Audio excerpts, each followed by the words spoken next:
কখনো কখনো আমাদের জীবনে এমন একসাথে কিছু মানুষ আসে, কিন্তু আমরা তাদের মধ্য থেকে কোন মানুষটা আমাদের জীবনের জন্য সঠিক এটা আমরা বাছাই করে উঠতে পারি না। আমাদের কাছে যখন একসাথে অনেক অপশন থাকে, তখন আমরা সহজে বাছাই করে নিতে পারি না যে কোন অপশনটা আমাদের কাছে ভালো।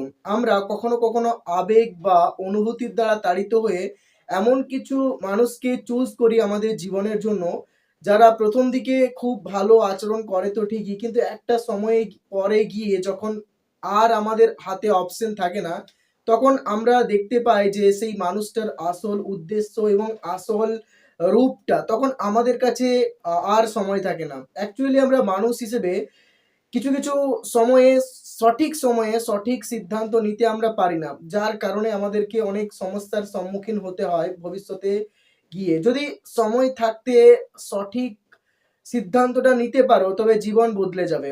আর যদি সময়ের সাথে সঠিক সিদ্ধান্ত নিতে না পারো তবে জীবন আস্তে আস্তে তোমার কাছে ক্লান্তিকর এবং অসহ্যনীয় হয়ে উঠবে। জীবনে যখন তোমার কাছে একসাথে অনেকগুলো অপশন আছে, যখন একসাথে অনেকগুলো মানুষ তোমার জীবনে আসছে, তখন তোমাকে তাদের মধ্য থেকে বাছাই করে নিতে হবে কোনটা তোমার জন্য শ্রেয়। কখনোই আবেগ বা অনুভূতির দ্বারা তাড়িত হয়ে বা কখনো অ্যাট্রাকশনের ফলে গিয়ে এমন কিছু মানুষকে জীবনের জন্য বাছাই করো না যারা হয়তো তোমার জীবনের জন্য ক্ষতিকর। আগে দেখবে যে সৌন্দর্য নয়, গুণাবলী দেখে চুজ করা উচিত। কারণ একটা সময় পরে গিয়ে যে সৌন্দর্য সেটা সময়ের সাথে সাথে হারিয়ে যাবে, কিন্তু যে একটা একটা মানুষের মধ্যে তার যে গুণ সেটা কিন্তু সারা জীবনই রয়ে যাবে, আর সেটা তোমাকে ইন ফিউচার গিয়েও তোমাকে সাহায্য করবে।